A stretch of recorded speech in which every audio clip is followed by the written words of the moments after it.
What if the central bank you were told exists to protect the economy is actually operating according to an agenda that serves interests far removed from the average American family? This question has lingered in policy debates for decades, but recent developments have thrust it into the mainstream in ways that can no longer be ignored. A series of statements and strategic moves from Donald Trump have put the Federal Reserve under a level of public scrutiny that the institution has spent over a century carefully avoiding.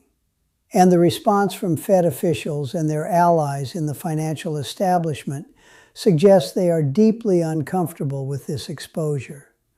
Let us examine what has actually happened and why it matters for everyone watching the economy right now. Trump has intensified his criticism of the Federal Reserve, framing the institution not as an independent guardian of monetary stability, but as a political actor that times its decisions to influence electoral outcomes and protect establishment interests. This is not new rhetoric from Trump, who clashed repeatedly with Fed Chair Jerome Powell during his first term. But sources familiar with the matter suggest his current approach is more systematic and more strategically timed to coincide with growing public dissatisfaction over inflation, interest rates, and the cost of living. What makes this moment different is the evidence Trump and his allies are pointing to. The Federal Reserve raised interest rates at the fastest pace in 4 decades, beginning in 2022, ostensibly to combat inflation. Yet reports indicate that the timing and communication of these rate decisions appeared to shift based on political considerations rather than purely economic data. Fed officials have consistently denied any political motivation, but their own internal communications, released through Freedom of Information requests, paint a more complicated picture. The central question is whether the Federal Reserve is truly independent, or whether its independence is a carefully maintained illusion that serves specific financial interests. Trump has suggested the latter, framing the Fed as part of a broader establishment that benefits from policies that hurt ordinary Americans while protecting Wall Street and major financial institutions. This framing resonates with millions who watched the Fed bail out banks during the 2008 financial crisis, while homeowners lost everything. It resonates with those who watched the Fed print trillions of dollars during the pandemic, with most of that money flowing to asset markets rather than Main Street. And it resonates with anyone paying attention to how wealth inequality has exploded over the past 2 decades, while the Fed maintained policies that inflated stock and real estate prices. The Fed's response to this criticism has been revealing. Rather than engaging substantively with the concerns being raised, officials have largely retreated into technical language and appeals to institutional credibility. Jerome Powell has emphasized the importance of Fed independence, warning that political interference would lead to economic instability. But critics point out that claiming independence while making decisions that consistently benefit financial elites is not neutrality. It is alignment with power disguised as technocratic objectivity. Sources suggest that within the Federal Reserve System, there is growing concern about the political vulnerability the institution now faces. Internal discussions have reportedly focused on communication strategies designed to reinforce public trust without actually changing policy direction. This approach treats public skepticism as a messaging problem rather than a substantive critique of how monetary policy actually operates. The Treasury Department finds itself in an awkward position, navigating between the White House, the Fed, and financial markets that react to every signal from both. Treasury Secretary Janet Yellen, herself a former Fed chair, has defended the institution while acknowledging that inflation has caused real pain for American families. But her carefully worded statements have done little to address the fundamental questions being raised about whose interests the Fed actually serves. Congress has historically been reluctant to challenge the Federal Reserve, despite having constitutional authority over monetary policy.